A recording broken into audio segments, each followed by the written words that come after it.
Our topic tonight is who was Baal? And so I think this is going to be a really fun one.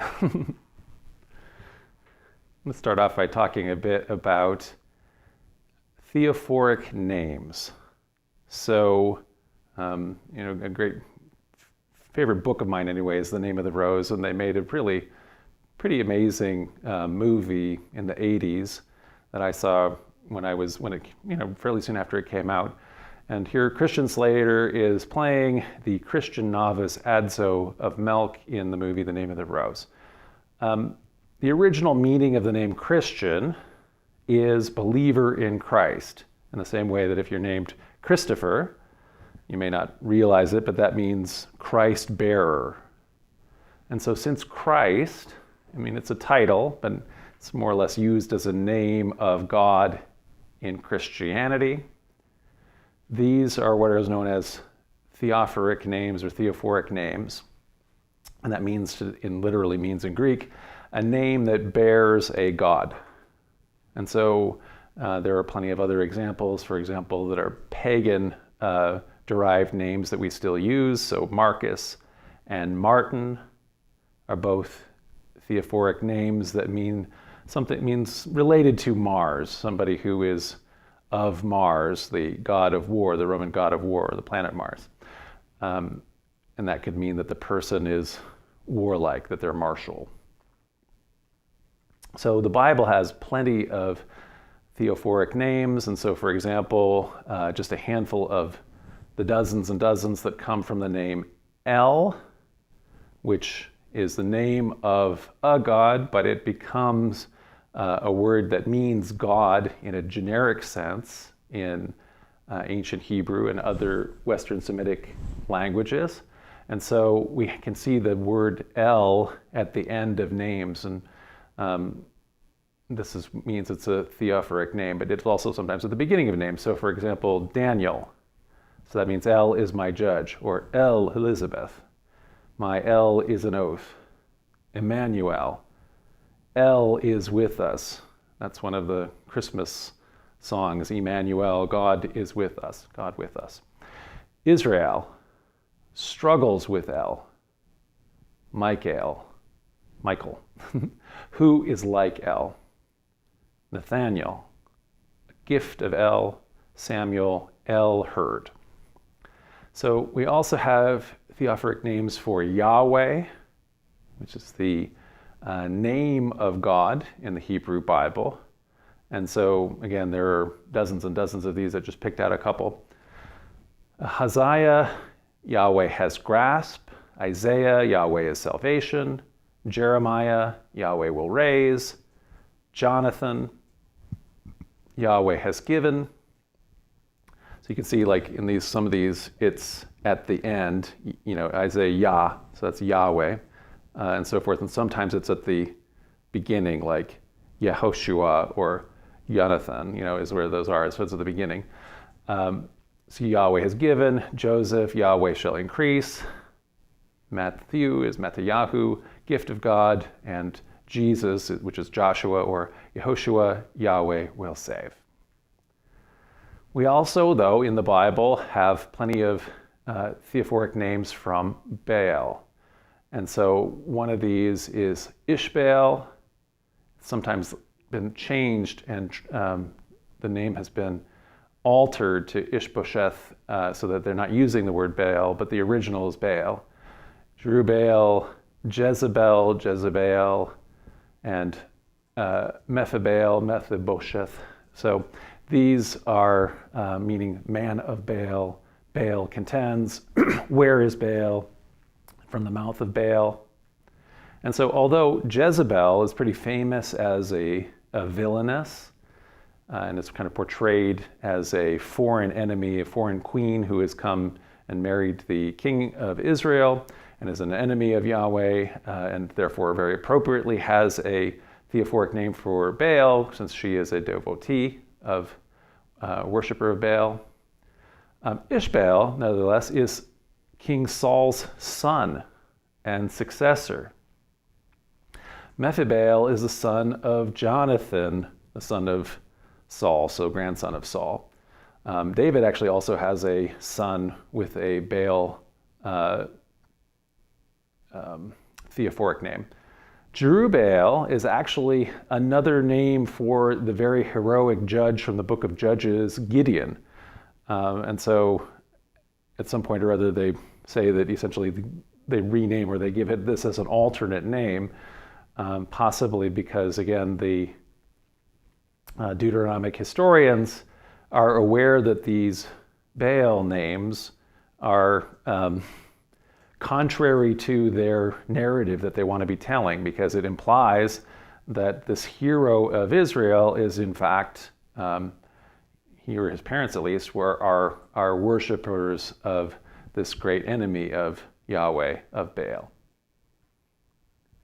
So as a preface for this whole lecture, I just want to point out that the Hebrew Bible includes a whole variety of words that we get translated into English as God or as the Lord, and these include Yahweh, El Shaddai for God Almighty, sometimes translated, but God, El Elyon, God the Most High, Elohim, which is a plural, but it's translated as God.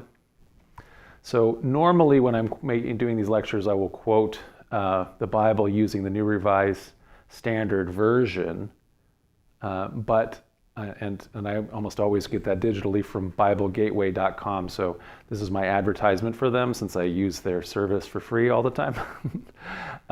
But the nice thing about that is that Bible Gateway also has this Names of God Bible translation. And so you can go to that, and that will actually highlight the underlying Hebrew word that is being used for God very clearly. So if you do want to find out what the English is covering up, which is important to this particular lecture, that's an easy way to get your crib notes for that. And I'm using that translation in some of the quotes here. In some cases, I'm just using the Revised Standard Version, but changing where it says the Lord back to the original Yahweh. So one of the most famous stories, I think, in the Hebrew Bible is Elijah's contests with the prophets of Baal. It's so popular that it's got a dozen children's stories that I found that illustrate it. So it's a very memorable story. It's found in the first book of Kings, chapter 18. We read, "So Ahab, who is the king of Israel, sent to the people of Israel and gathered the prophets together at Mount Carmel. Elijah came near to all the people and said, 'How long will you go limping between two different opinions? If Yahweh is God, follow him. But if Baal, then follow him.' And the people did not answer him a word." So they didn't want to say which side they're on at this point. It's too dangerous. Then Elijah said to the people, even I alone, am left a prophet of Yahweh, but Baal's prophets over there are 450 men.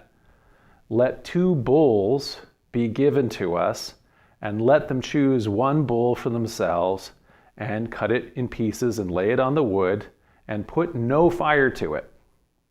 And then I will prepare the other bull and lay it on wood and put no fire to it. And then you, priests of Baal, call upon the name of your God, and I will call upon the name of Yahweh, and the God who answers by fire, he is God." And the people all answered, "Oh, it's well spoken. Okay, yeah, I'm up for this. This is going to be a good contest. This is going to prove this whole thing once and for all." So bulls here are, in terms of totem animals, they're sacred to both Baal and also to Yahweh. It's a symbol of both gods, especially Baal, though. The prophets of Baal took the bull that was given them, and they prepared it, and they called upon the name of Baal from morning till noon, saying, "O Baal, answer us." But there was no voice, and no one answered, and they limped around the altar that they had made. And at noon Elijah mocked them, saying, "Cry aloud, for he is a god. Either he is musing, or he is relieving himself, or he is on a journey, or perhaps he is asleep and must be awakened." So some cruel jibes here. And they cried aloud, and they cut themselves after their custom with swords and lances until blood gushed out upon them. And as midday passed, they raved on until the time of the offering of the oblation. But there was no voice, no one answered, no one paid attention. Then Elijah said to all the people, "Come near to me." And all the people came near to him, and he repaired the altar of Yahweh that had been thrown down. Elijah took 12 stones according to the number of the tribes of the sons of Jacob, to whom the word of the word of Yahweh came, saying, "Israel shall be your name."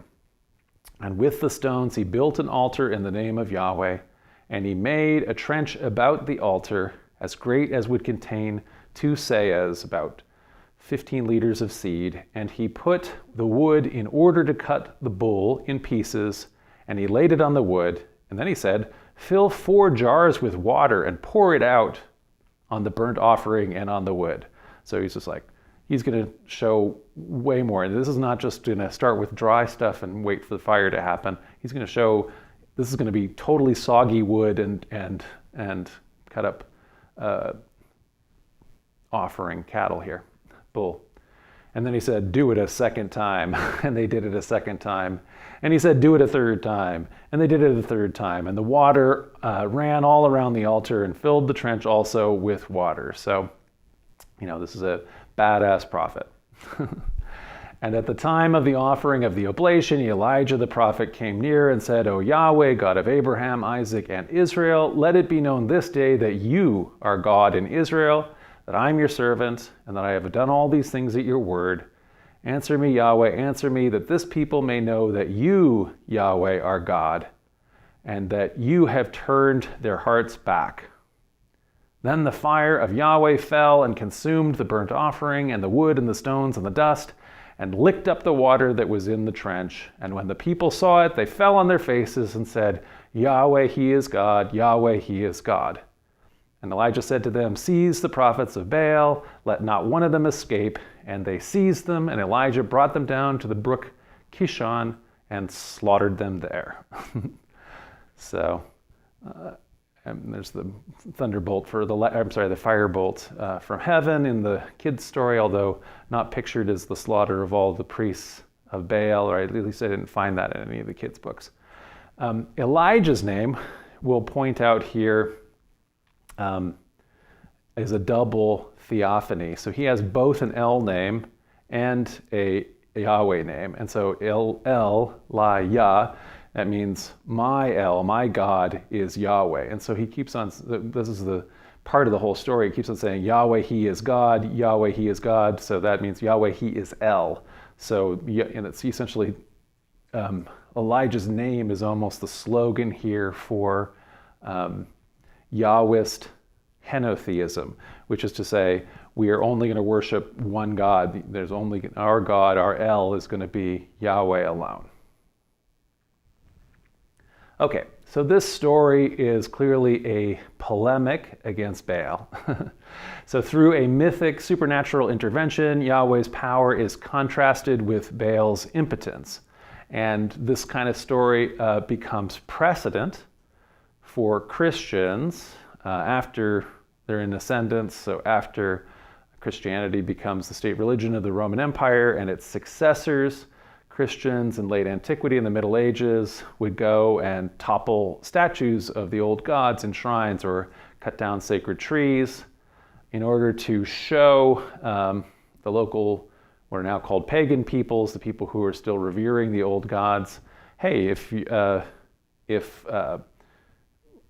Mars or if Dionysius had some kind of actual power, if that was a real god, Dionysius wouldn't let us just smash his statue like that. And now we've smashed his statue and we've destroyed the shrine. We've cut down, Demeter's holy tree, whoever's got a tree, the druid's tree. That must show that your gods aren't real and our gods are the true. Our God is the true God. And so this is the same kind of story, although it actually happens in history as opposed to the Elijah story from this kind of mythic time period in the Bible. What is the story telling us? as we look at it, though, when you're telling this story, what are the authors actually giving us as clues, as the background of their context? So the story is also telling us that there is a long-standing question about which God should be considered the God of Israel, Yahweh or Baal. I mean, Elijah says, you guys have been of this opinion for a long time, 2 opinions, and this is getting us nowhere. We've got to decide it out once for all. Who's the God of Israel? Is it going to be Baal or Yahweh? Also, the story is showing us that Baal has royal patronage, at least some of the time in the history of Israel. So the king here, Ahab, who is the son of Omri, he's a great villain of the Bible, or he's portrayed as a villain in the biblical account anyway. He's called together all of these prophets, and while there are 450 prophets of Baal, Elijah says he's the only prophet of Yahweh left, implying that there had been a whole bunch more in the past, and now because of, presumably, it has to be royal patronage in order for these prophets to be able to be making enough money to have this be their business. 450 is a lot. So Baal has royal patronage. The story admits that there's an open question as to which God should be regarded as the God of Israel, but and that Baal is in ascendance, but it also presents the claim that Yahweh has priority. So it says Elijah's the only prophet left, and he isn't just building a brand new altar, it's suggesting that he is repairing an ancient abandoned altar. And so this is a claim that the people of Israel have abandoned worshiping Yahweh in order to start to worshiping Baal. And elsewhere in this story, the text makes another claim that Ahab's wife, who is the daughter, she's a princess from Sidon, which is one of the main Phoenician cities. So the Phoenicians are a completely related people to the Israelites, and they speak a very similar language, and at this point are using almost the same alphabet as each other, or abjad, the same consonantal writing scheme. And they have Baal as one of their gods, and essentially the text often blames women as scapegoats for bringing foreign princesses as bringing other gods into Israel. And that's certainly an argument that's made here in the text. So in other lectures, we have pointed out that the biblical edifice, as related in the Bible, is that at its core, prophets and then later the judges and good kings are attempting to hold on to a monotheism that was supposedly occurring from the beginnings of the foundation of time. So the Adam and the antediluvian era of patriarchs, but that the people increasingly are polytheistic and they are therefore turning away from God, from Yahweh. And in fact, then it's suggesting that polytheist rebellions increase over time, and that it ultimately has that as the explanation for why the northern kingdom, why Israel, and later the southern kingdom, Judah and Jerusalem and the temple of Jerusalem, are ultimately destroyed.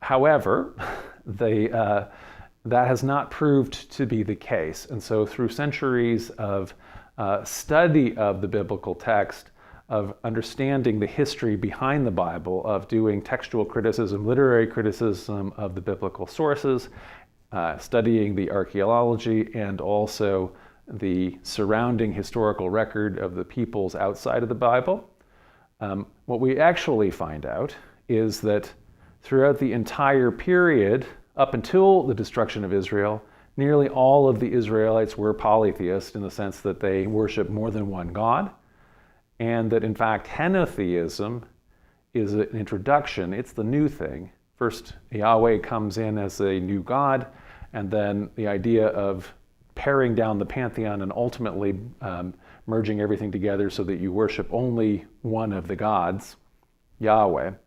That's a reform that is associated with kings and high priests who are centralizing worship within the kingdom at temples that are patronized by the kings of Israel and Judah. And so, despite the biblical story and an origin story of the Israelites as not being from this land, and that they came from, as slaves from Egypt and/or from Abraham as a founder out of Mesopotamia. And in fact, the people emerged out of the same people largely as their neighbors. And so the Canaanites, the Syrians, the Phoenicians are largely all, and the Israelites are largely all the same people, of which they develop their own localized identities, which they consider separate from each other.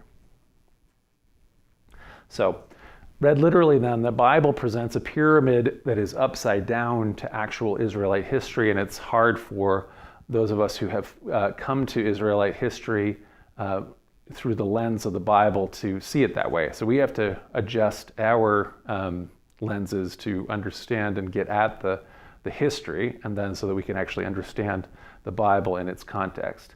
So this is because the texts are late, and they're written or edited by henotheists, and then later, much later, by monotheist reformers who are seeking to portray their own ideas as ancient, and as the truly ancient practices, and that the truly ancient practices of the polytheists are sought to be portrayed as recent innovations, and like I say, introduced by foreigners, especially women.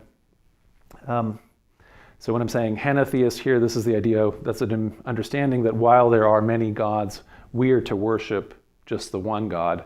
And then later, monotheism is saying that there are no other gods, there is only the one God. So archaeology backs up this newer understanding of the history of the Bible, this newer understanding of the history, and the Bible itself contains plenty of footprints of the actual history within its polemic narratives. So we talked about the presence right at the beginning of biblical characters, heroes with Baal Theophoric names. And so same thing here, there are plenty of mentions of Baal in the Hebrew Bible, and these come alongside other traces of his worship in Israel, and those especially help us reconstruct the development of Yahwism in First Temple period Judaism. So this whole time period when Israelite and then later Judahite religion is emerging as distinct from its previously similar or identical Canaanite neighboring practices.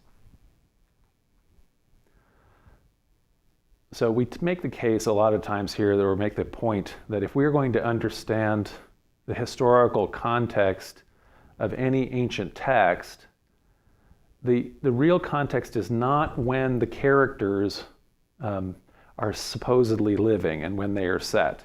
So if you're an ancient writer and you're writing about something 200 years in your past, you may want to write about that all you want, but you are going to introduce amazing number of anachronisms. You're going to write about things and how things are in your own time period because history hasn't been invented yet, and you aren't aware of all of the things that have changed. And so you're going to write about the past as if it was exactly like things are now, because you're not aware of those things. You might have a couple echoes of memory that you're going to include, but you're really giving context for the history of the author, not for the characters, which the authors don't know much about. And so when we're looking at things like the Book of Kings here, these are parts of what scholars call the Deuteronomistic histories, which were likely first composed in the kingdom of Judah after the fall of Israel to the Assyrians, and frankly, probably as close to the end of that time period as possible, shortly before the fall of Judah to the Babylonians. Okay, that's the earliest they probably could be composed. There are plenty of scholars who want to argue that for them at least to be edited together, anything like their present format that happens in the exile or after the return from the exile. But the earliest possible is really at the end of the kingdom of Judah. These texts were all later edited after Jerusalem's fall by the exiles and also maybe by the scribes who returned with Ezra. So in any event, the version that we have now may include things that the exiles and the people who are returning find the most important to have kept in. So just by way of that context, so that time period, we're really so focused on Judah, when Judah is in its flowering, when those biblical texts are being written, this is actually at kind of the height and then the later decline of the Assyrian Empire. So this is after the northern kingdom, Israel, had been incorporated into Assyria in 721 BCE, and the leaders and nobles and upper classes of that kingdom had all been taken off to Assyria as the so-called Lost 10 Tribes, where they assimilated and became regular Mesopotamians up there.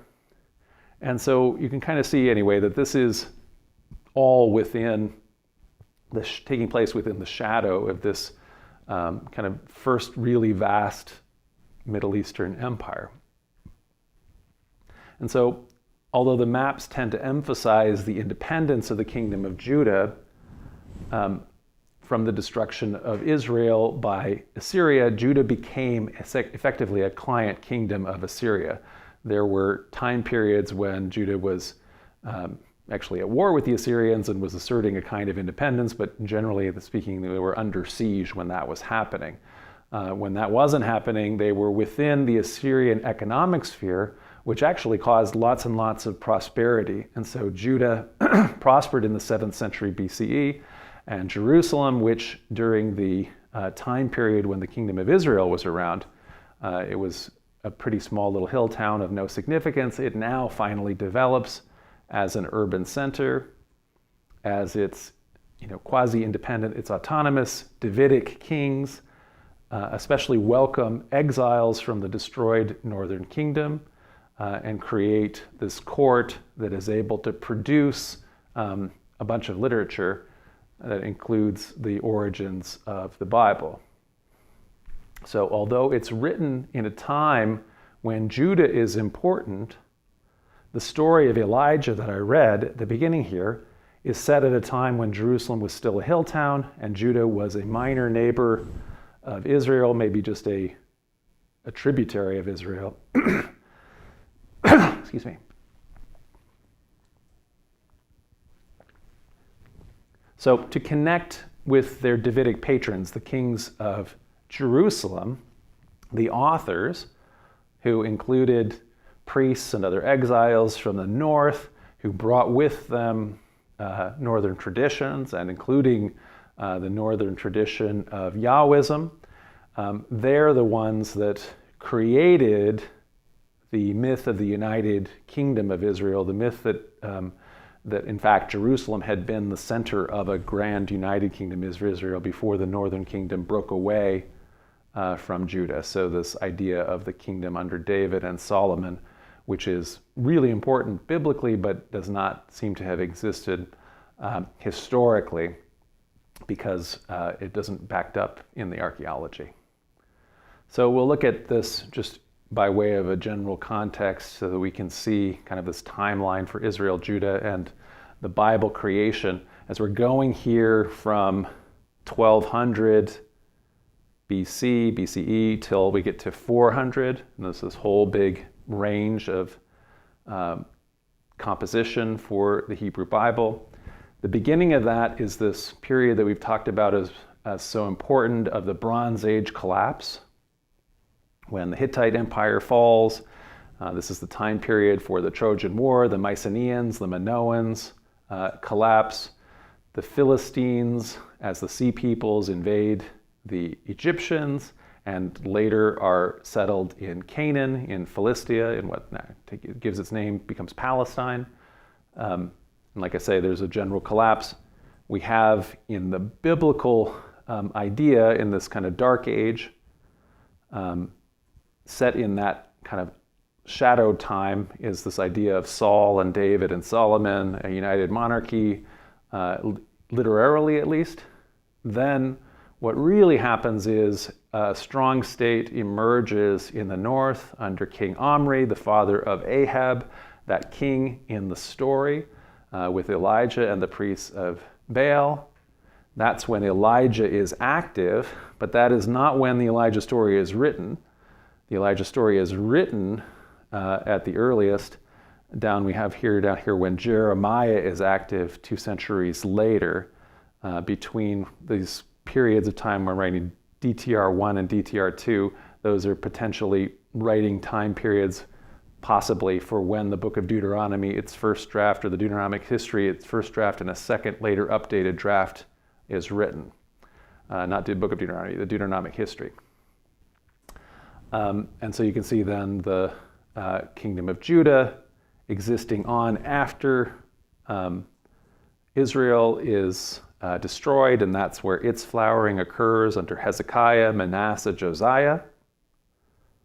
And then the destruction of Judah, the Babylonian captivity, the end then of the Babylonian Empire, the Persian Empire, the Persians sending the exiles back, and then under Ezra, we have the reading of the Torah, maybe in its present edition for the very first time, the 5 books of Moses. So that's possibly when everything was finally all put together there at the end, 400s. And so you can see why are the Saul, David, and Solomon period is so far removed, so many centuries removed from when anybody was writing anything down. This is why it is lacking in a lot of historicity. So David is known as the name of the house that rules, the royal family that rules in Jerusalem, and so it's assumed that he is a person, and so stories about him are written. Solomon might have been a name associated with the temple, and so that's maybe stories are written about him about that, but these are composed very much later. So while scholars agree there was likely a historic Elijah that is active in the 9th century BCE Israel, the stories, like I say, are composed 2 centuries later, and so they're generally mythic, and this is why they are literary and they're able to contain so many wonderful supernatural interventions. By contrast, when we get to 2 centuries later to Jeremiah, he's actually active when Jerusalem falls to the Babylonians. And so he's a historic figure whose writings survive within a nucleus of the book bearing his name. So we have a book of Jeremiah, it's been expanded. It's not what he himself wrote, every part of that, but he's a historic person, and we probably have some of his writings within that. And his writings align very much with the Deuteronomistic histories. And so it's thought, because of the themes are so similar, that he is part of a school that is responsible for bringing together at least the things that become the books of Joshua, Judges, Samuel, Kings. So I'm say all of that so that we can think of the context, right? So the context really is Jeremiah's day as opposed to Elijah's day. And so let's look at what Jeremiah has to say about Baal worship in his day. So according to Jeremiah, Baal worship remains completely widespread in Judah in his own time period. That is to say, long after the fall of Israel. Yahweh spoke his word to Jeremiah, Jeremiah says. Yahweh said, "Stand at the gate of Yahweh's house, the temple, and announce there this message. Listen to the word of Yahweh, all you people of Judah, who go through these gates to worship Yahweh. This is what Yahweh Sabaoth," which is to say, the Lord of hosts, the Elohim, the God of Israel, says, "Change the way you live and act, and I will let you live in this place. Do not trust the words of the saying, 'This is Yahweh's temple, Yahweh's temple, Yahweh's temple.' It's a lie." Suppose you really change the way you live and act, and you treat each other fairly. Suppose you do not oppress foreigners and orphans and widows or kill anyone in this place.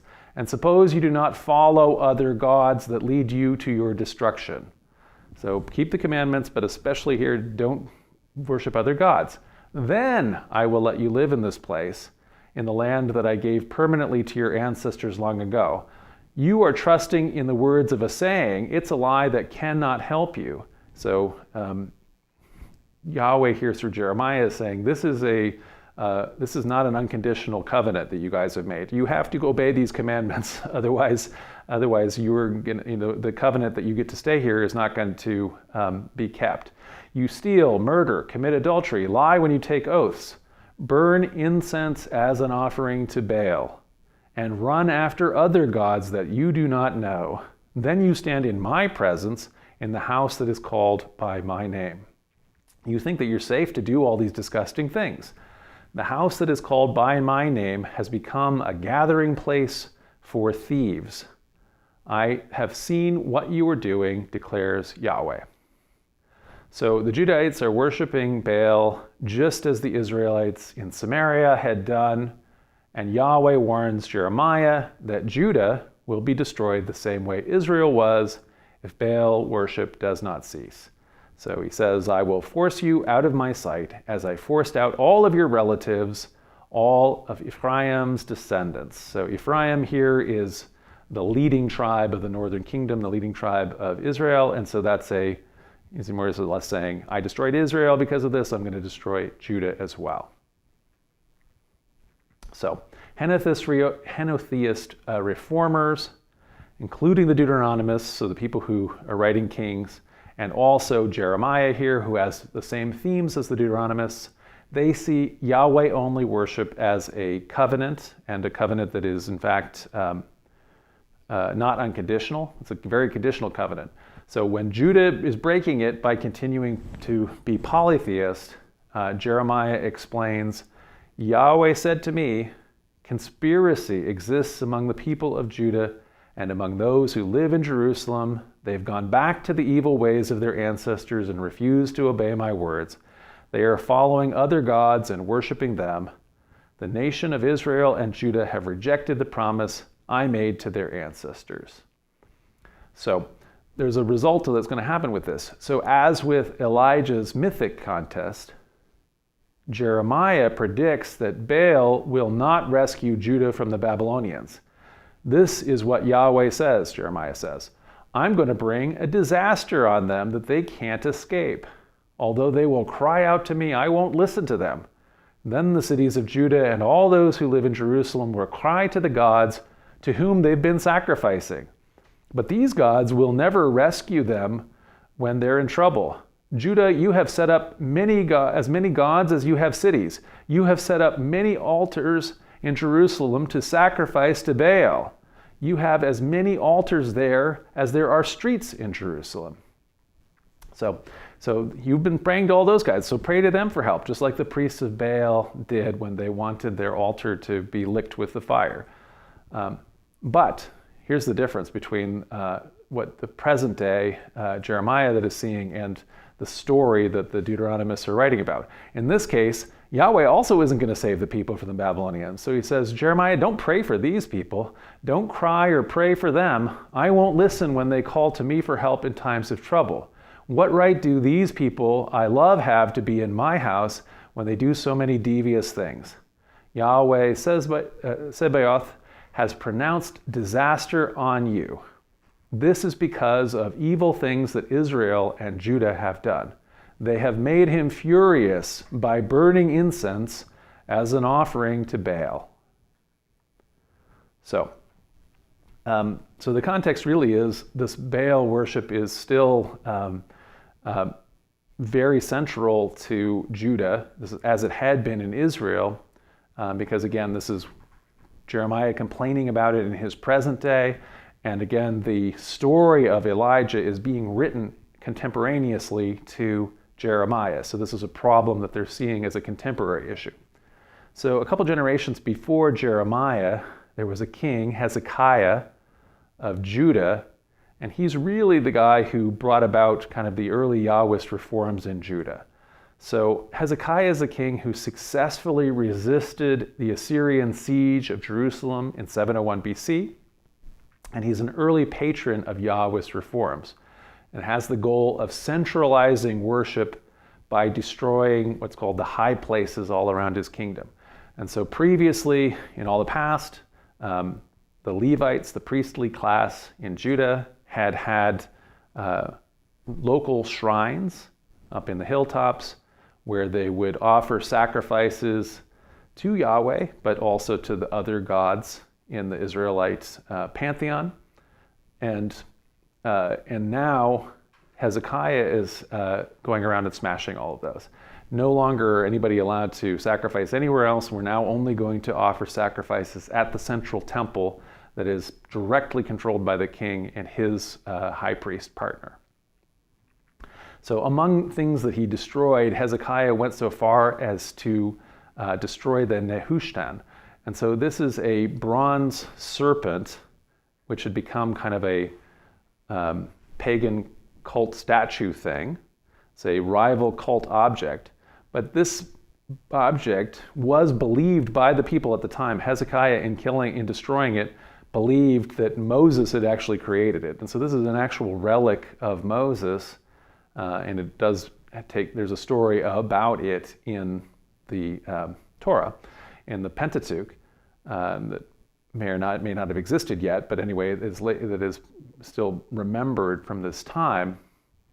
And yet he's so concerned about centralizing reforms and eliminating worship of other gods that an important religious item, Mosaic religious item like this, is also caught up in the smashing.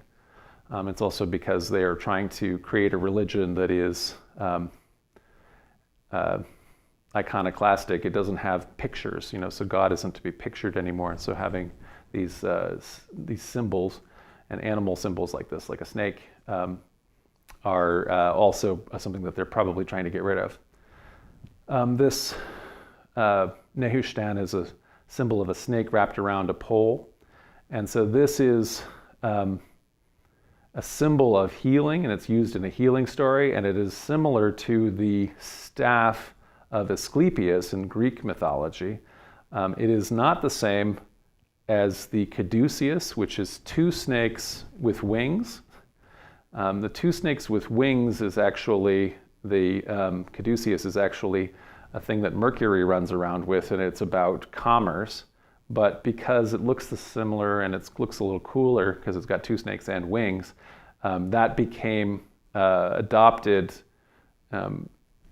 That became adopted by medical stuff. So you'll see like a lot of that used as a medical symbol, even though really they should be using this one, not the caduceus, which is a symbol of commerce. This is a mistake that people made. So Manasseh, who is Hezekiah's son. So Hezekiah's reforms were reversed when his son came to power. So Manasseh restored the previous Israelite pantheon back to the temple. So King Manasseh rebuilt all of those illegal places of worship, the high places that his father Hezekiah had destroyed. He set up altars dedicated to Baal, and he made a pole dedicated to the goddess Asherah, as King Ahab of Israel had done. Manasseh, like Ahab, worshipped and served the entire army of heaven, so the whole pantheon. He built altars in Yahweh's temple, where Yahweh had said, "I will put my name in Jerusalem." In the two courtyards of Yahweh's temple, he built altars for the entire army of heaven. So now all of the gods of the pantheon are now being worshipped in the temple in Jerusalem. He burned his son as a sacrifice. So he also restored, it says here in the Bible, Manasseh restored the ancient practice, West Semitic pagan religious practice of child sacrifice, which is something that continued in certain circumstances in the Romans.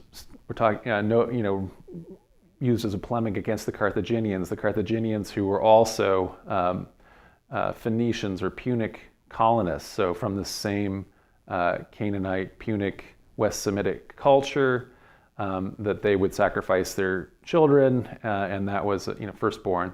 And that was the Romans considered that to be a very barbaric practice. And the Romans had their own barbaric practices, but this was the one that they singled out as being that their enemies were doing. And we also know that, for example, this great leader of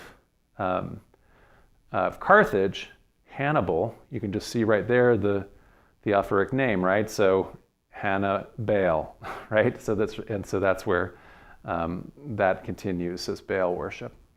So he burned his son as a sacrifice.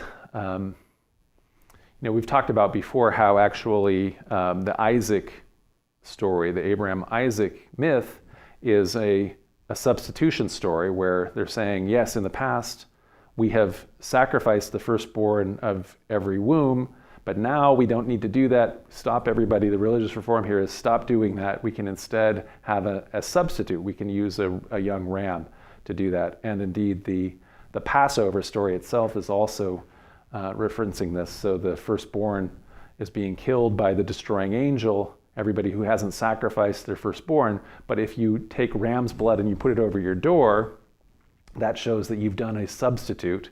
And so then your firstborn is not going to be killed by Baal or Yahweh or the destroying angel by Mot or whoever the sacrifice is being to.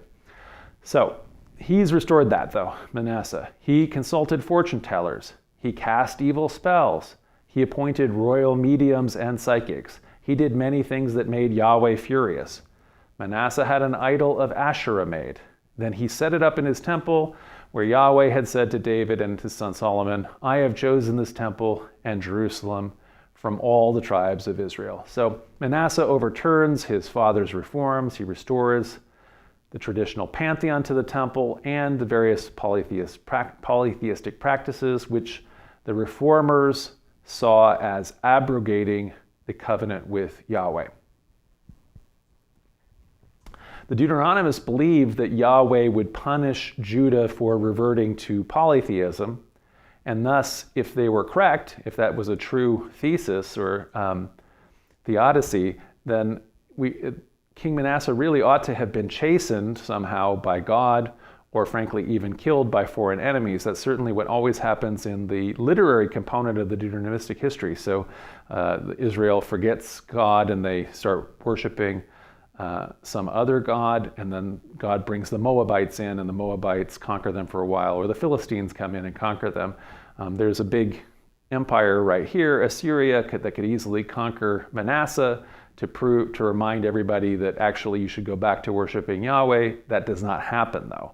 In fact, instead, because of the general context of Assyria's decline, so one of the things that happens is Canaan, Syria, Palestine, this area, because it is wedged between two larger powers, it's when those powers are in decline that it can see its flowering. And so this is a time period when really Judah is able to start flourishing, affording Manasseh a really long, relatively peaceful, and incredibly prosperous reign. So he reigns 55 years, according to the Bible, completely doing what should not have happened according to the Deuteronomistic theology.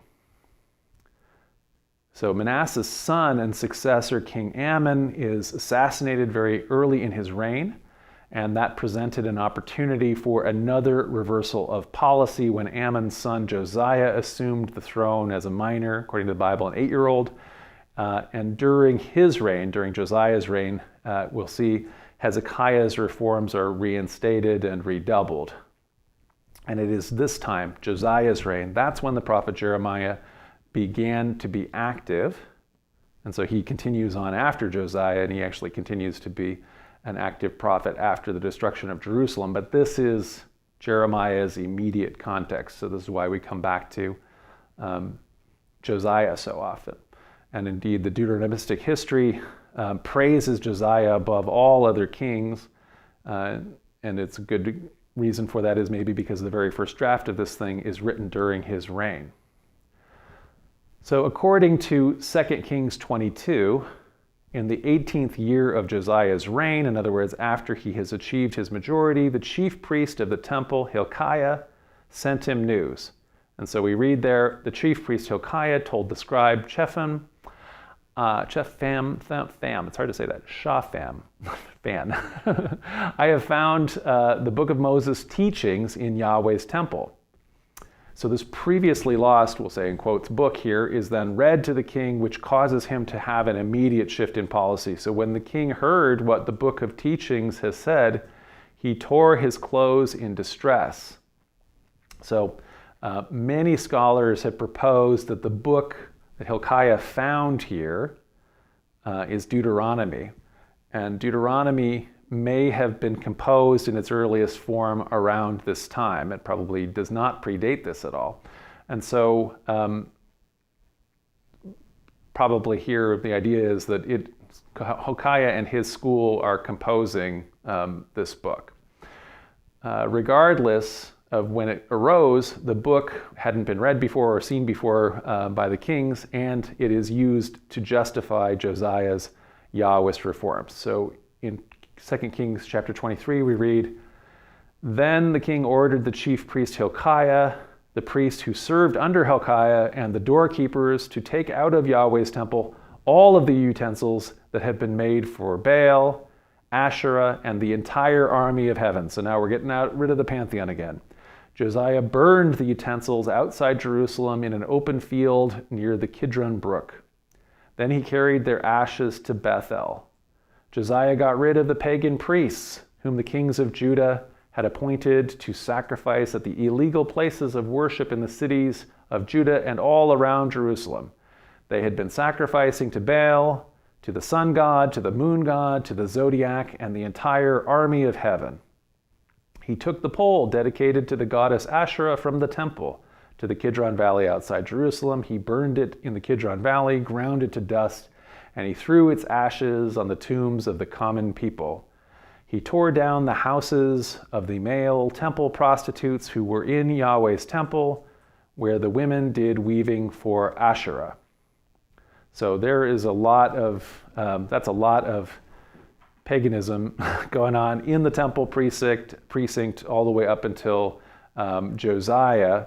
And as we can kind of see in the biblical period, Josiah is very close to the end of the first temple period, and we are still, in the middle of, pretty unreformed Israelite Canaanite religion that is taking place at the very heart in the temple itself. So then one of the ironies of the Deuteronomistic history that has so far looked forward to Josiah and has always promised, again, that if you obey the Lord and stop worshiping other gods, you're going to prosper. And if you forget the Lord and you start worshiping other gods, you will be chastised. Manasseh had that great long reign despite doing what was evil in the sight of the Lord, whereas Josiah, just completely unexpectedly, when a resurgent Egypt starts to come out and the Pharaoh brings an army to Megiddo, Josiah goes to see him, maybe to offer himself as a client king. And very unexpectedly in 609, the Pharaoh Necho II just kills Josiah. And that is later interpreted as a battle, which later becomes the precursor to the idea of a battle there, Armageddon. But it's probably nothing any so grand, but it is a very unexpected for the present day reformers who really believed their theology, that if you were to just not be polytheist, if we're going to just be henotheists like Josiah was being, he should be being prospered, the Lord should be backing him, and that's not what happens in actual history.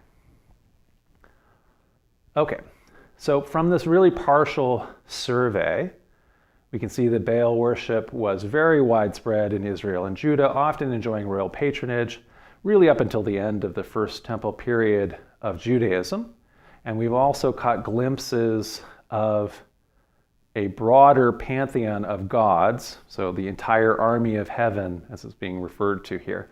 And that included gods with names like Asherah, the goddess Asherah, the sun, the moon, and so forth.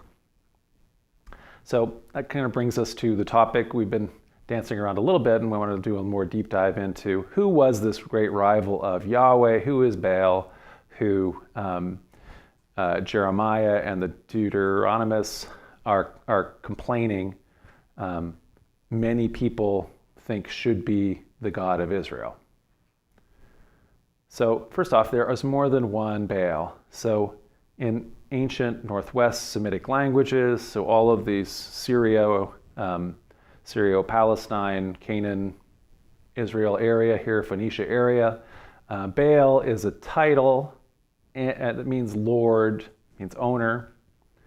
So it's like the later ancient Semitic word Adon, which also means Lord, and that word is pluralized as Adonai, my Lord, my lords. That word is used also as an honorific for a number of gods.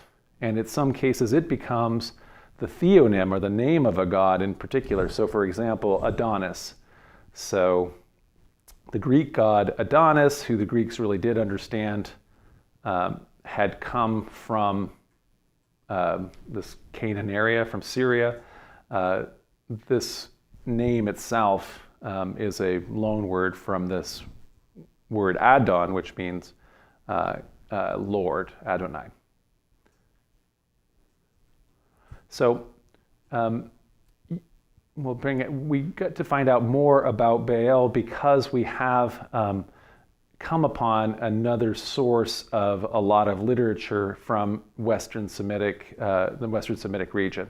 So Ugarit was a wealthy Northwest Semitic kingdom with close ties to the Hittite Empire before this Bronze Age collapse that we talk about all the time. So it was destroyed in 1185, most likely as part, during the general Bronze Age collapse, very likely collapsing when the Sea Peoples overran it and other places. So on this little map here of the Levant and Egypt, the little places that have castle symbols, those are the cities like Tyre and Tanis and Haran. Those don't fall, whereas cities like Ashkelon and Kadesh and Ugarit, Tarsus, those all are conquered and those are destroyed during the collapse. And the Hittite state collapses. Although the Egyptians are weakened, they survive.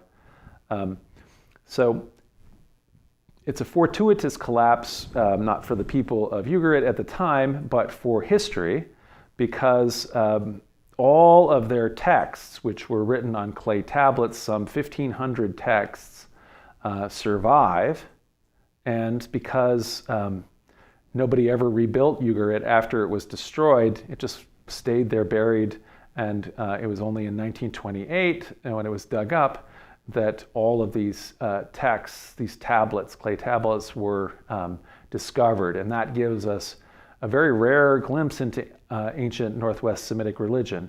As important as the Phoenicians are with the very early alphabet, we just don't have like a cache of all of the writings from Tyre or something like that, so that we can know all of Phoenician mythology the way that we know Greek and Roman mythology. And so getting this survival text in Ugaritic is really, really crucial. So what do we learn from the Ugaritic texts? So Baal is among their chief gods that are worshipped there. We also have figurines and relief sculptures and so forth of Baal from Ugarit. The texts make it clear that the Baal, I said there's more than one possible Baal, because it means Lord. The Baal that's venerated in Ugarit is Hadad. So Hadad is a storm god whose name likely means roar or rumble, effectively is evoking thunder. So this god originates in the Levant, so in this area. And so Baal Hadad, the Lord Hadad, was introduced into eastern Semitic areas, Mesopotamia, by the Amorites, the kind of Bedouin attacking people barbarians who overran at different times the Mesopotamia. And so there in Mesopotamia, Hadad became known as Adad for the Akkadians, the Assyrians, the Babylonians, etc. So among the most famous myths recovered from Ugarit, those 1,500 texts, is called the Baal Cycle of stories.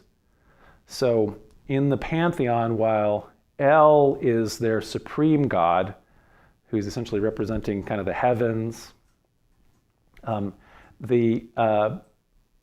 he is sort of like if you're more familiar with Greek and Roman mythology, there's a succession of sky gods where the sky gods begin with Ouranos and then Kronos and then Zeus, and each one, Ouranos is just the heavens alone, and Kronos is more,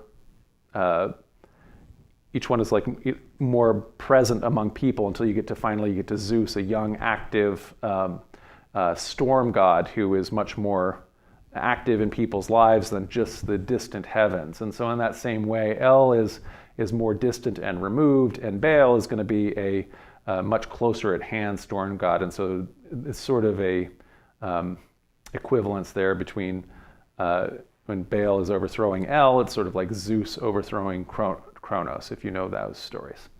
So then at the beginning of this Baal cycle, the god Yam seeks to gain dominion and effectively he's going to be the one that is going to be the new leader of the gods, since El is sort of removed in his lofty heavens. So Yam is the god of the sea, and his claim for dominion is it has the support of El. So El likes Yam, and Yam is beloved of El, and he summons the divine craftsman figure in the story who's called Kother Wakasis, which is skilled and wise, is what his name means. So it's the wise kind of craftsman of the gods, the architect of the gods, to build a grand palace for Yam. But when he goes and talks to Yam, Kother Wakasis tells him that Yam has really risen presumptuously, that he's not glorious enough to take over as the king of the gods, and Baal is going to resist him, he predicts. And indeed, that's what happens. And so Baal has a big, long fight against Yam. And Yam, again, is the sea. And he has sea creatures there, and who are initially very scary and are fighting Baal a lot. But ultimately, Baal wins and slays Yam. And so we have a missing part of the tablets. So we don't have all the tablets. Because this fight of Baal against Yam, this kind of primordial sea chaos kind of thing.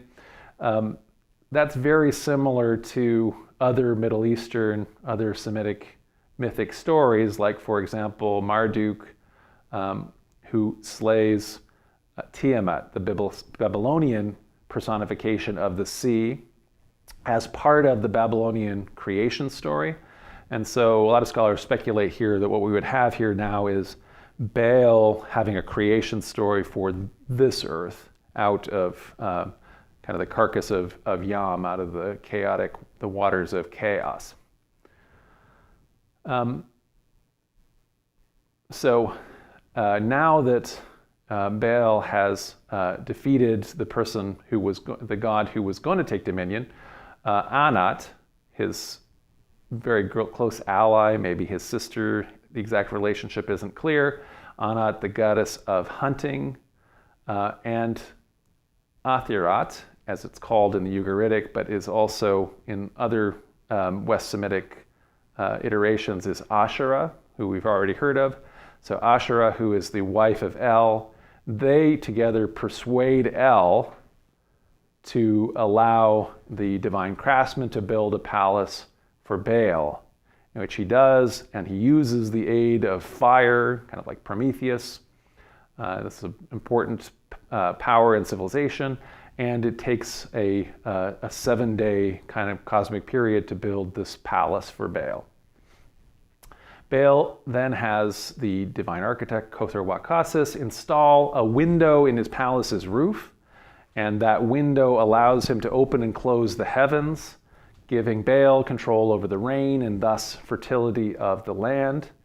You might remember we just talked about the biblical background cosmology of the world is that the world is flat, that is resting upon cosmic waters, and there is a kind of a hemispheric like firmament that is the sky that is over top of the earth, and then there is a window in the heavens that Yahweh can open up, and he does open up to cause the flood. And this is a window that Baal has made in his own palace that gives him control over fertility, and it's very important in this arid land, obviously, to be able to bring rain. So in the next cycle, because Baal has struck the seven-headed serpent monster Lotan, in other words, he's expressed it, and he's also done things to express his dominion over everything, including death. Mot, death, the god of death, is very offended. So Mot, threatens to lock Baal in the underworld and says all the gods will know you're dead when that happens, and after some fighting proceeds to kill Baal. El and Anat then have a big long mourning of Baal's death. El and Asherah decide, well, Baal's gone, now who should have dominion? It was going to be, the god of the sea, and then it was the storm god. Who is going to be? So they decide they're going to replace him with Astarte, which is the morning star, Venus, the light bringer. But Astarte proves unsuitable. He's not able to be a strong enough god to be ruling as king of the gods. The story continues. We saw that Anat, the goddess of hunting, is either Baal's sister or some other close relative of Baal. She goes and kills Mot. El then has a dream that Baal is still alive. Anat goes in to seek him. Baal is still alive because rain is still coming, and then they're able to find him. Anat restores him to his palace. Mot, even though I guess he's god of death, can't kill him forever, he returns too. He fights, doesn't like that Baal is back in charge. He fights Baal. They fight on and on and on to a standstill, but ultimately Mot has to concede. The fact that El has Baal's back and is bestowing his favor, that means Baal has to be considered the king of the gods. And so this very quick simplification of the Baal cycle here. So what can we say then about this Baal? So Baal Hadad, the main, is also likely to be the main biblical Baal. So although Baal, Lord, began as an epithet for Hadad, the word also then evolved into the god's name, and then Hadad became the epithet. So most scholars agree that the Baal here in the Ugaritic Baal cycle is essentially the same as the primary god named Baal in the Hebrew Bible, although there are other gods in the text. There's so many mentions of Baal in the Old Testament that sometimes it simply is the word Lord is met. And so one of the examples of that is when we have things like Ishbaal, the son of Saul, that Theophoric name. So it's saying that he is a man of Baal, but what's not clear there is Saul's son here a worshiper of Baal, the rival of Yahweh, or is he representing a different Yahwist understanding where they're trying to say Yahweh is Baal? So there might have been, there were a couple different paths that could have been taken. One is to insist that Baal simply is Yahweh in the same way that they have later, as we'll see, insist that El simply is Yahweh. And so the Baals in those names could mean Lord, but also be referring to Yahweh, as opposed to a God who is Baal, who is distinct from Yahweh. So we'll see how that goes. So essentially, as we kind of have looked at all of those, we have just an abbreviated from the story I just summarized West Semitic pantheon. So we had El, who is the supreme heavenly deity. El has a wife, Asherah, the mother goddess. At different times, El then was favoring Yam, who was the god of the sea, and then later, when Yam and Baal were dead, he wanted to have maybe Astarte, the god of the morning star, Venus to be the chief of the gods. We had Baal and Anat, Baal, Hadad, and Anat, who are related. Maybe they are the children of Dagon, the god of crops. It's not entirely clear from the text. Baal in turn fights Yam and Lotan, the monster of chaos, and also Mot, the god of death. So those are just some of the gods in the pantheon, and there are more because we've already talked about how even in the Bible, as they're saying, there were shrines or altars to also the sun god and the moon god and the whole zodiac. So one of the things that happens, did I miss one? I missed one slide there. Okay, so one of the things that happens is we abbreviate this. I'm missing one slide, so I'll explain what happens. So where does Yahweh come from? So this is kind of an important slide that I skipped. So in the charts. So essentially, as we have an abbreviated, more abbreviated pantheon, what we're going to continue to have be important here especially is El and Asherah. And then we're going to have that include El and Asherah have sons of El, among whom one of the sons of El is Yahweh. And then there are other unnamed in the Bible, other sons of El. Then we also continue to have Baal, and Baal continues to have, for example, his the things that he's doing as a rival to Yahweh, and it's understood in the biblical text. Okay, that's like phase one. Then phase two is Yahweh absorbs El. So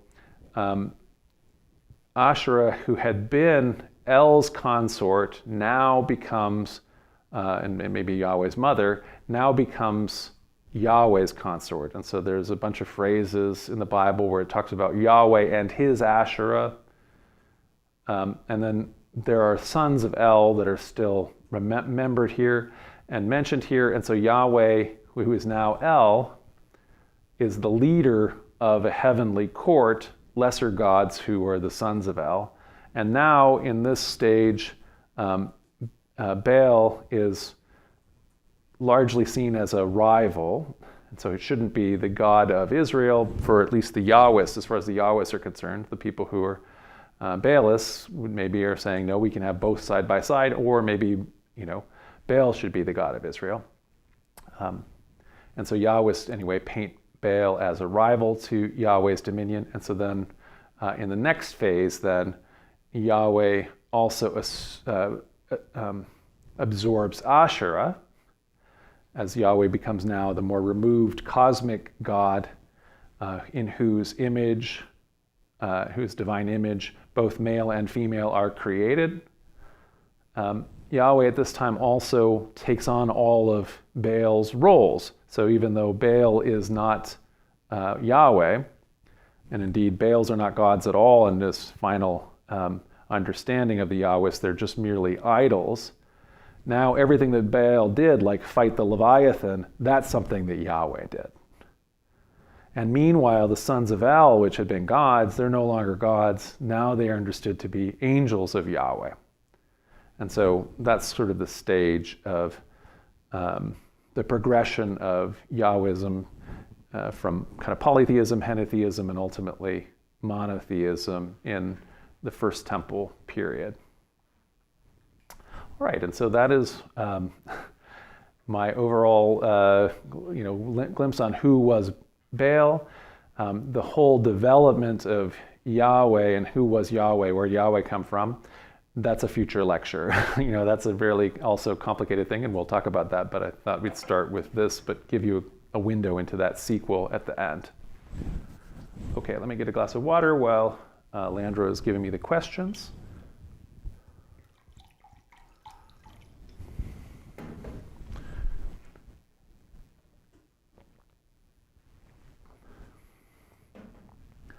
Boy, I want to thank everybody for their donations. Pugli's writes, waking up Wednesday morning and seeing the new stream going is the highlight of my whole week. Well, thank you so much, Pugli's, for your support and your donation. Thanks also to Dave Anderson, to Michael Rogers. Thanks, Philip Denoto, for a couple donations, lots of donations. I appreciate that. And Jared says, I should have dressed up as Baal for the lecture. It is Halloween. Happy Halloween. I didn't have a Baal costume. And so I should have. You're right. I apologize for not doing that. Leandro, let's advance the... Yeah, I'm getting there. Sorry. Very active chat. It's a very active chat. Okay. Ron Wagner comments are in question.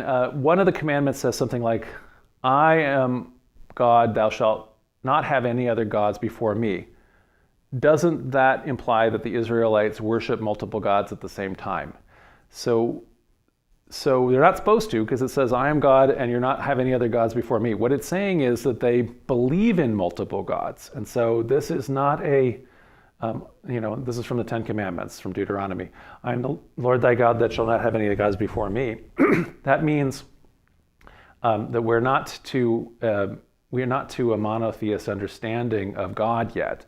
So when that is written by the Deuteronomist, or whatever, that could even be an older formulation, when that commandment exists, it's representing a henotheist. In other words, there are multiple gods, but we're supposed to worship one of them. And so, like you say, that's an example of the reality that we really have kind of demonstrated, that the Bible demonstrates a lot. Forever Seeking Wisdom says, how does the Baal cycle compare to Jesus as dying and rising gods? Does it fit any mythological themes? So the dying and rising God theme is like this very popular thing from the 19th century that 19th century scholars have kind of imposed on stuff. And so mostly this dying and rising God framework has been largely abandoned. What is in the Baal cycle? It isn't entirely clear what Baal's dying and rising, which he does do here, what this in fact represents. So sometimes, for example, when in the Greek mythology, when Persephone is taken by the daughter of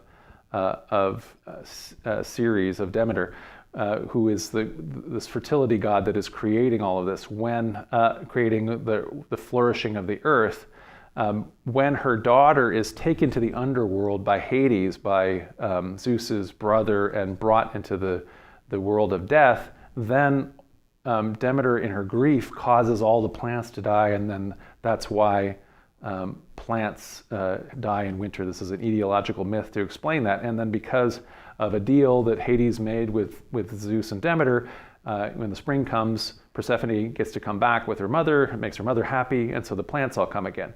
So for the Baal cycle, some scholars have suggested that the Baal going into the underworld with Mot, and then get his sister bringing him back in the form of a rain, that maybe that would be seasonal like that. Others have said that no, maybe in this case it's because it's from this more arid area as opposed to a seasonal annual thing, an annual cycle like we experience where we are, that it's talking about catastrophic droughts. And so Baal is in the underworld during a time of catastrophic droughts, and then El sees him come again, and because the rains have come again, that maybe is not an annual seasonal explanation of an etiological myth, but it is not entirely clear, because we don't have, we have so little, unfortunately, in all of these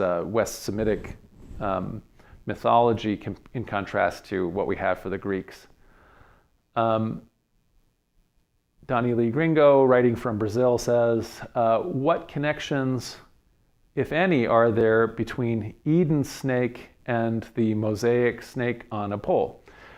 Well, there's not any direct there's not any direct links in the text, so they don't suggest that there is, or that, and specifically the mosaic snake on a pole that existed, an actual historical artifact at the time of Hezekiah. That's a artifact of a snake on a pole that was attributed to Moses, who was not a historical figure. So it is something that they understood one of their ancestral heroes, Moses, would have had as his own thing, and so it's seen as an artifact of that. But it's more likely, but it is simply an ancient religious cult item that Hezekiah destroyed. So later, when they have when people wrote down stories about what their understanding of Moses and where Moses would have made it, it's in relationship to healing, and so it has no relationship with the Eden snake that I know of. So the Eden snake has nothing to do with healing, and so it's more related to this idea, of the Asclepius's, the staff of Aaron and the staff of Asclepius, as opposed to the snake from Eden. The idea of snakes is that they, in terms of healing, so they shed their skins, and then and it looked like a way to heal to people. It's how they grow. They can't grow the way we grow skin. So the way the scales work is they shed their skin, and then they seem like they've healed. And so there was an idea that snakes had the ability of healing, and so that's why it's associated with that. It's not why it's associated necessarily with Eden. Sandra Byrne asks, I'm assuming that the sacrifice of children is historically accurate. Why was it done? To keep control or to hurt? I would say it's done because, it is historically accurate. Yes, there isn't done. It's not like, I don't think that we have an example that it's insanely widespread, but it was certainly done, especially among the elite. It is not done. It was done because I would say ancient religion is especially superstitious, and so your world is fairly chaotic. The gods are fairly chaotic. You do not know what will offend them, and there was an idea that emerged here in what we call Syrio-Canaanite religion, that sort of a dedicatory offering had to be made. So the firstborn of every womb is mine, saith the Lord. And so that's actually made its way into the Bible, even that statement.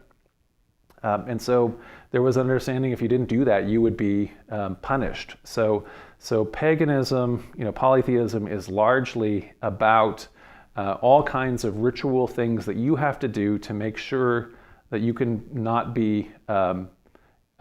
have gods be angry with you and curse you and do horrible things to you, or if they have been doing horrible things, that you can propitiate them and get them to stop, or at least make some kind of amends to make sure that would be.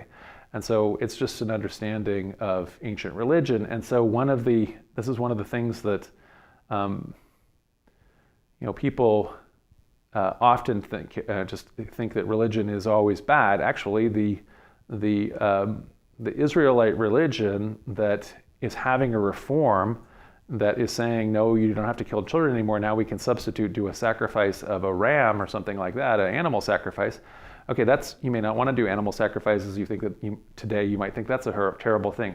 It was a big improvement, And then later, eliminating animal sacrifices, which is another religious reform that comes later, is also a big improvement. And so reform continuously happens, and some modern reformers would like to say, well, let's just get rid of religion, and many people have.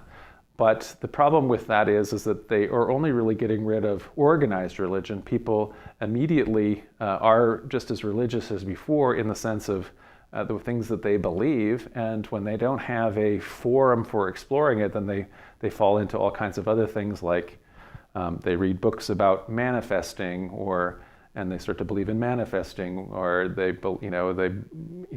there's all kinds of different things that that you go to different gurus for, and you believe your energy is blocked and all this kind of thing. And so religion doesn't, just because you get rid of organized religion, that doesn't get rid of religion.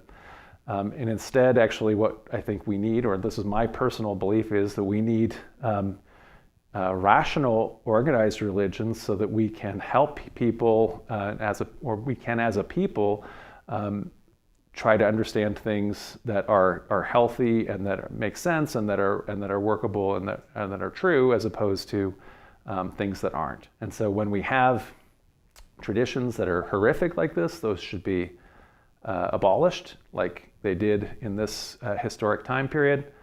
And indeed, that's certainly part of what the Yahwist reform was about, getting rid of. So, Jason Kukulo, thank you so much for your support. So he asks, you also ask, was Baal a man, a king, later deified? So that is also some things that happen. So a lot of times there are examples where there might have been a historical person who was a hero who is eventually revered as a god, or their name in kind of an ancestor worship, eventually they have a shrine. It becomes mythicized over time. And so when it's a name like, Baal, which just means Lord, anybody who was an earthly person who was a lord who used the title Baal, yes, in theory, sometimes as they're remembered, or as their remains or their shrine or their statue gets remembered, it could also be understood as a god, one of the many manifestations of Baal, or a different Baal. And Kilta in the tablets, which was one of those. Okay, so Leandro says there's several examples in the tablets of that. Rai the King too asks, is there any evidence of a Henotheism towards Baal in any of the northern Levant? So I don't know that is happening. So there is Henotheism outside of Israel. There's evidence for that, for example, in Moab, which is just a neighbor of Judah, and the Moabites seem to be having, Henotheism towards a national god for them, Chemosh. I'm not aware of a Baal Henotheism elsewhere in the northern Levant, but it might be a thing that is happening among Israel's nearer neighbors anyway. And it's certainly true that, let's say, if you have a city-state like Tyre could maybe have I'm not just saying that out of hand, any one of them might have a very particular patron that they get really focused on. That wouldn't necessarily be Henotheism, but it might be kind of moving towards that. But I don't know aware of any of the examples of that. Baal in the northern Levant, as far as I know, continues to be worshipped as part of a regular large pantheon where he gets equated syncretically with Zeus during the Hellenistic period. Hector Herrera says, can you talk about how Elohim, technically the plural of El, yet is used as a singular in post First Temple Judaism? So yeah, the name that we see almost all the time that gets translated as God in the Bible is technically, would be pronounced gods.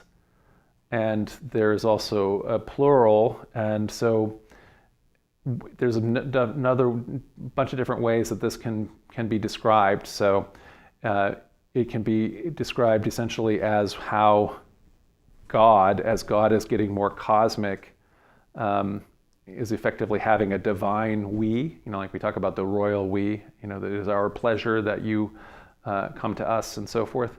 That this is that God is absorbing these lesser gods like Yahweh into being the one God, that maybe the whole council of the gods is being kind of referred to, even though it's now understood as one. And so I guess I would say it is a sign of, it's a tradition that develops, it's potentially like a sign of respect and reverence.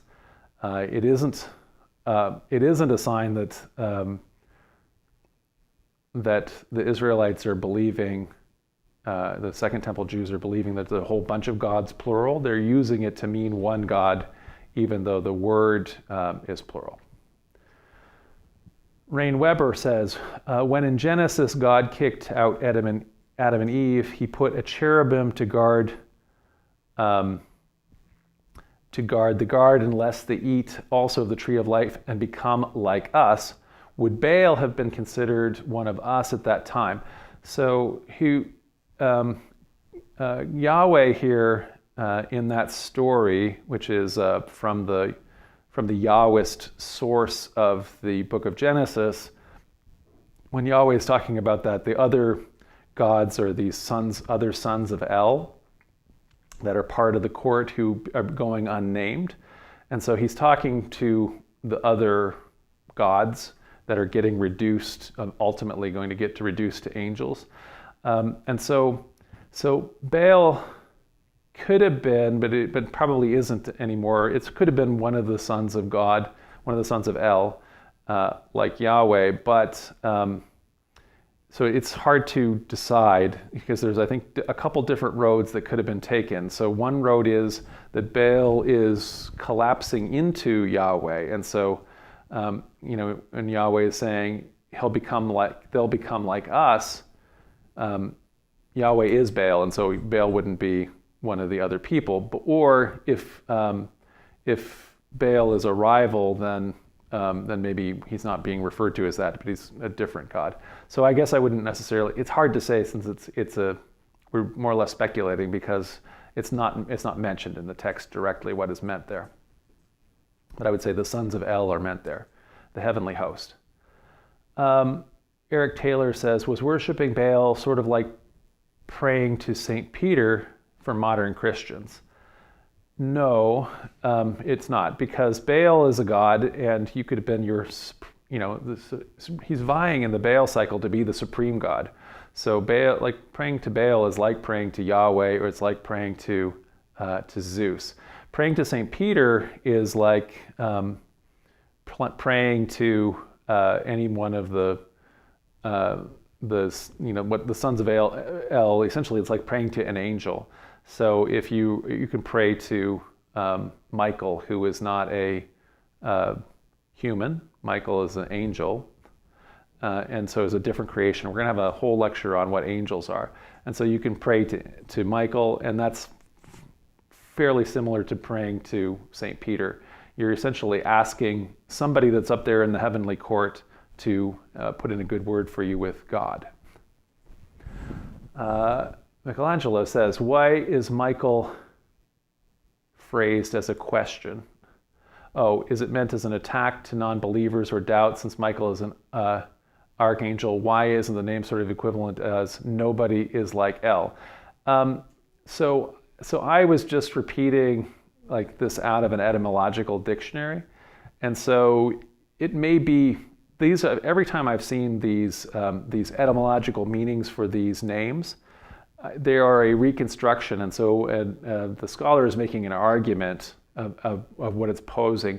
So usually, often they will look at the biblical etymology that's sometimes given in the Bible. So a lot of times when the name is mentioned, the person will say something that's kind of like a pun to explain the etymology of the name.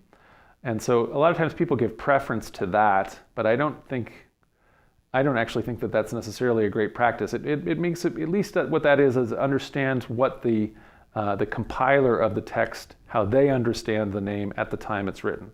And so maybe that's where that is coming from in that form, but it may well mean something like you're saying. Does it mean nobody is like El? I think that it could mean that. And so you could probably look up the etymology for Michael, and I think it'll probably be phrased in multiple different ways as scholars kind of reconstruct what it's supposed to mean.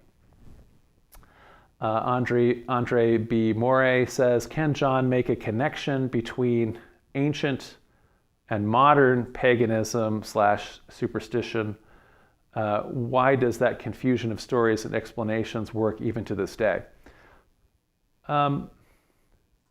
So modern paganism is a revival. It's a new religion that was kind of born out of post-Protestants who are upset with, usually I think it came from is people who are upset with directions that especially 19th and 20th century Christianity took post-Victorian era, as Christianity got really confused and with trying to police social norms and being very anti-sex and having a bunch of sex-negative attitudes, stuff that is just should all be jettisoned from Christianity, but was made to be pretty central to it.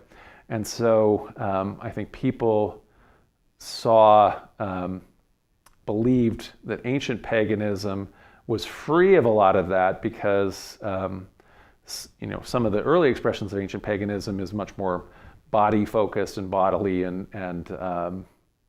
has a lot of nudity in the pictures and sex. And so I think that was a way to legitimize a liberation from some of this Christian Puritanism and prudism of modern Christianity.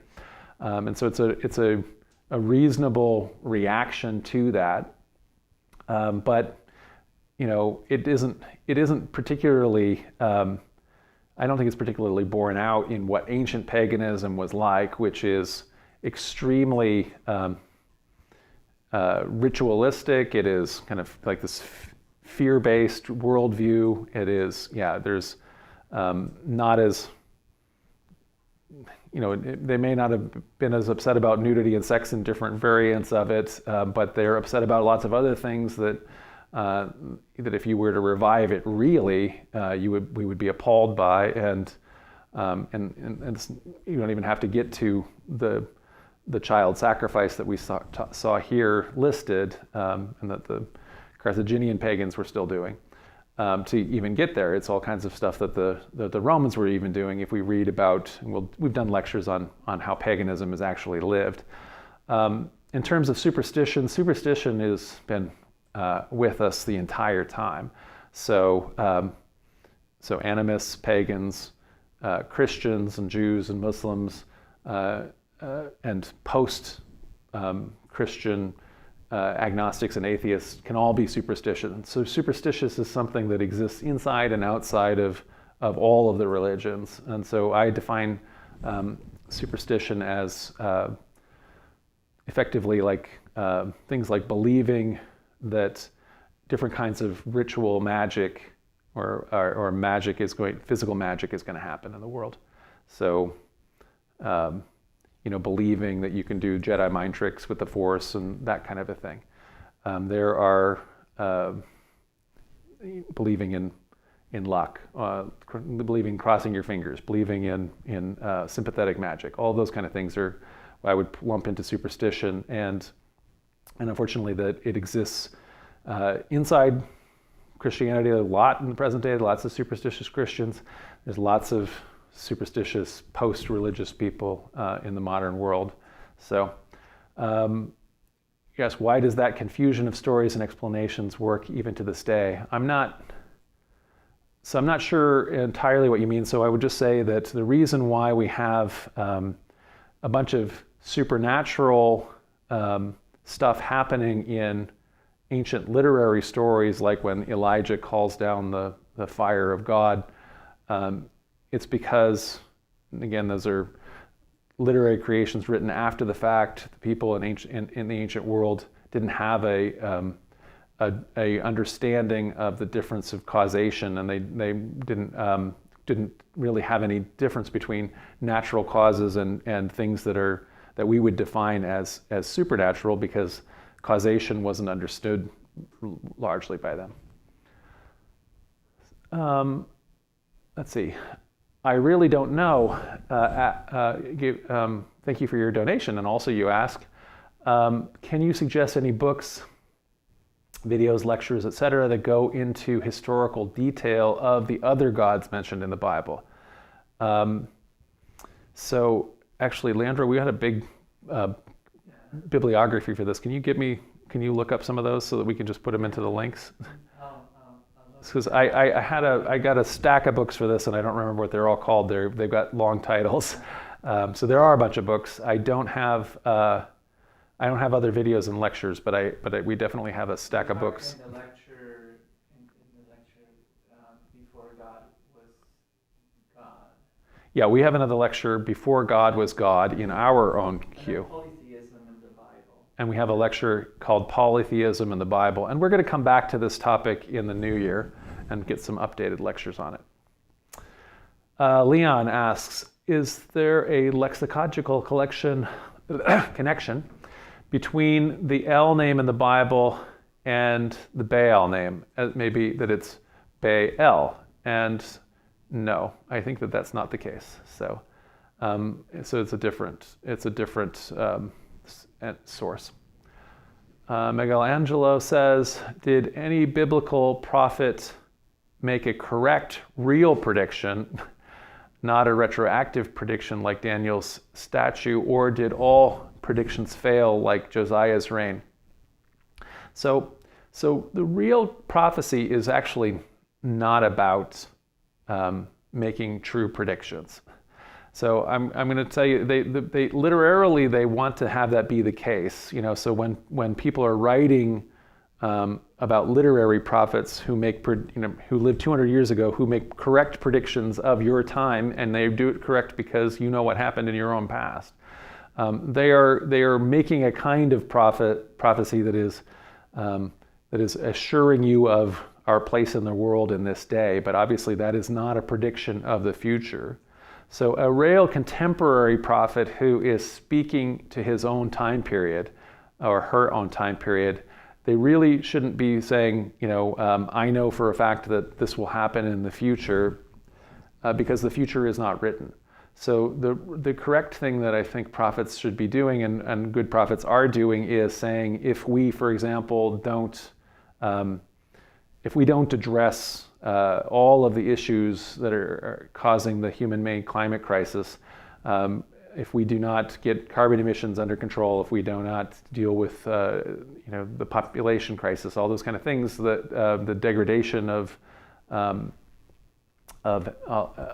agricultural lands, the extinction of species, the world is going to be significantly worse in future generations than it is right now, and there's a lot of suffering right now. And so that would be a conditional prophecy. And so I think that some of them, there are some conditional prophecies that end up being correct. So I think that some of Jeremiah's conditional prophecies that he was making there about, or some of the other prophets, that they're saying, Jerusalem also is going to be destroyed if we don't change our ways. And one of his things is monotheism. But actually, if you remember that quote that I read, he's also talking about we have to be more ethical. We have to be better to widows and orphans and refugees, this kind of a thing. So you have to stop lying and spreading false oaths and things like that. We have to be interested in truth and reality. So he's making those kind of predictions, and in that case, Jerusalem was destroyed after that, and the reason why he might have, that might have not been a totally, crazy call to make, is that obviously the northern kingdom had been destroyed. The kingdoms were pretty precarious at that point, and so making the prediction that it's going to get destroyed is something that you can make different political prognostications that this is, if we go on this path, this kind of thing is going to happen. And so I think that some of those are going to happen. Most of the really problematic predictions are when we get to apocalyptic. And apocalypticists, like the author of Daniel that you're mentioning, they really, even though people misinterpret them, so people very wrongly read the book of Revelation and thinks that the book of Revelation is referring to the 21st century. The book of Revelation is referring to the first century when it was written. That guy is writing to those guys, and those things didn't happen in the sense of a literal end of the world. So that's a failed prophecy. It is not a prophecy where he's writing about now. So now we have to interpret it spiritually and not as if it's going to happen in history for it to have meaning. Kevin the Fifth, says, since the Israel region was an Egyptian asset in the Bronze Age, would their Baal be different from the Ugaritic one, which was under Hittite control? It could be. So Baal actually, so it was the same god, but he would have developed different stories and attributes. Baal actually spreads at that time to Egypt, so it is one of the gods that's known. It's not one of the. It's obviously not one of the main Egyptian gods who are their native gods. But so there is a cultural exchange that's happening. As also we were mentioning that Hadad was also taken to Mesopotamia, where he becomes Adad. So these ideas are kind of spread. As they spread, they change in all the different areas, and that is based on, like you say, the fact that they're having different cultural interchanges, and they're exposed to slightly different ideas and customs, and so it'll be a little different how it's understood in those areas. So Pugli says, is there any relation to Carthage's Baal Haman other than the linguistic lord title that John mentioned earlier? That's true. So we don't know in Carthage's case. So Baal again is a sky god there, and is an important sky god. But instead of, for example, Haman, which is etymologically, we don't know exactly where that comes from. There's a bunch of different theories of where Haman is coming from, as opposed to Hadad, which is like rumbling. And also Carthage's Baal has as his sacred animal the ram, as opposed to a bull. And so it could be a totally different lord, like you're saying. So when I'm mentioning this, the custom being the same, the child sacrifice thing, the sacrifice of the firstborn, is a general West Semitic, Canaanite, Phoenician thing that is not necessarily Baal Hadad's thing. It's actually even in the Bible, it's attributed to a different god. I think it's to Molech. Anyway, so it's like or Milcom or something like that. It's to a different god, and so it's not necessarily. I don't want to blame Baal for that. It is simply part of the that pagan religion. And so in this case, like you're suggesting, actually, because there's a lot of differences between Baal Haman and Baal Hadad, even including the sacred animal, it may be a totally different god. Daryl Scott, thank you for your support. And he asks, did worship of Baal or any other members of his pantheon survive anywhere? So yes, so the Israelites, by the Second Temple period, successfully wipe out all of the other people in the Israelite pantheon, and so it becomes true monotheism. But all of their neighbors now then are very separated from them religiously. So the people in Damascus, their kingdom Aram, becomes kind of a cultural Aramaic. The Aramaic language becomes widespread, even and alphabet too, which even it gets adopted by the Israelites as a spoken language. And so they continue to have temples to Baal. There's temples to Baal across Syria and Palmyra and everything like that. He continues to be as the area is conquered by the Greeks and becomes parts of Hellenistic kingdoms.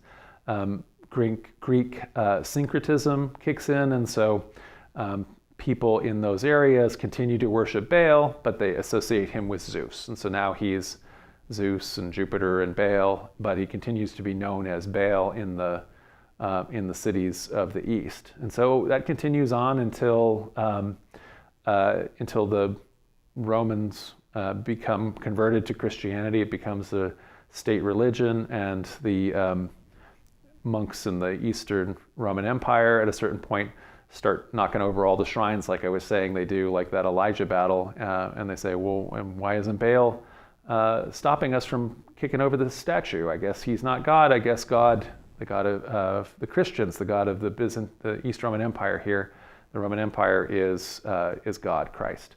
And so that's when it finally goes extinct under the Christians. Pugli says, oh no, Pugli's already talked. You have to. What was the last one? No, I just finished Daryl Scott. Daryl. Okay, here. Sorry. There. Oh, there's a lot of questions. Okay.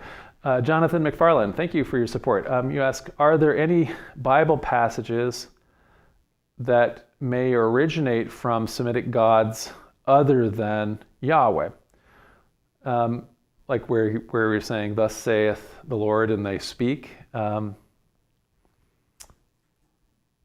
Think of that. So there are, like in a first person, I think that's an interesting question. I would have to look up any case where that might be. And I feel like that there's might be some cases where like El Shaddai is speaking directly to one of the patriarchs. And so the idea then is that might be, the actual God El before he's absorbed into Yahweh. Or they're absorbed together. So something like that might be the case. There are definitely things where Yahweh is doing stuff that other Semitic gods actually did. So like we had it in the creation story that exists in the Psalms where Yahweh destroys Leviathan and in order to begin creation, that's something that Baal actually did. But yeah, that's an interesting question. It's something I would have to look up to see if I can find examples of that. Jason Kukulo, thank you for your support. Asked a bunch of questions here. Let me go through these a little bit. In this chat, notice that Baal looks like a Sea People attacker, a Pellicid invader that became a lord in Canaan, possibly. No, Baal is there before the Sea Peoples. So Baal is definitely present in Ugarit before the Sea Peoples get there. So all of those things in the Baal cycle, those are all present in texts that have been around in Ugarit, and then the Sea Peoples come and destroy Ugarit. They don't make all the texts after they get destroyed. So he's definitely there first, and it's not the Pellicid invader. Those guys probably brought their own gods, but ultimately they become, the Philistines, and they lose their language, and they really start adopting the customs of the locals. So even though they're a warrior caste, what probably happened is then they conquer the plain, the region between the Judah highlands and the sea there, Philistia. When they conquer that and give it its name, there's probably a lot of people that are still there, which is why they adopt the local language and customs, and probably mostly their religion as well. You also ask, why was Cyrus' conquest of Babylon prophesied? I think that there is prophecies that the Babylonians are also going to fall. I'd have to look at that. I haven't looked that up. That's a good place to look for a prophecy that maybe succeeded. You said, is Mosaic code plagiarized from Hittite law codes? So definitely there's a bunch of studies of where the... What? With Hittites? There's definitely parallels from the Mesopotamian law codes. So Hittite law codes, I haven't looked at parallels for that. It's an interesting place to look for other parallels. There are, I would say, the problem for direct influence from the Hittites is that they have a completely different kind of language, and it's harder to get at. Whereas the Mesopotamians and their law codes, they're speaking the same language, and there's some really direct spreading of ideas between the two. But it would be an interesting place to look for parallels. Fabiano Gritty says, No, Gabe. no, just supported, so thank you. Gabe, thank you for your support, Fabiano. Joseph Kania asks, was there ever a Jewish backlash against the worship of angels? I think that once the gods were transformed into angels, some people would have realized that angel worship is polytheistic. So yeah, this is I think this is a very legitimate complaint that, for example, the world religion of Hinduism can have with Muslims and Christians and Jews. In other words, the Muslims and Christians and Jews have made this big case. We're monotheists. We believe in only one God and things like that. But then there's all these other levels of angels and demons and jinn and dead people that are with God and so forth. And so there are all of these divine beings, especially angels, which are not even related to mortal beings, but are divine creations. And so, like you say, any existence of any of those ideals is a diminution of monotheism, technically, I think, or a kind of monotheism. And so the argument that there's any big deal about the difference between monotheism and polytheism, I think it's an Abrahamic polemic that doesn't really have a lot of meaning, and as you kind of point out. But I don't know that.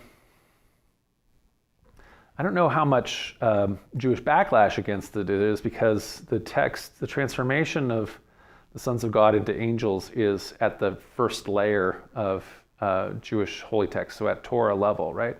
And so even the more conservative, the most conservative sect of the Second Temple period, the Sadducees, took the Torah as scripture, and the Torah talks about angels. And so I don't think that they were opposed to angels. Ton of YouTube asks, is the battle between Baal and Mot just another example of the fight between good and evil?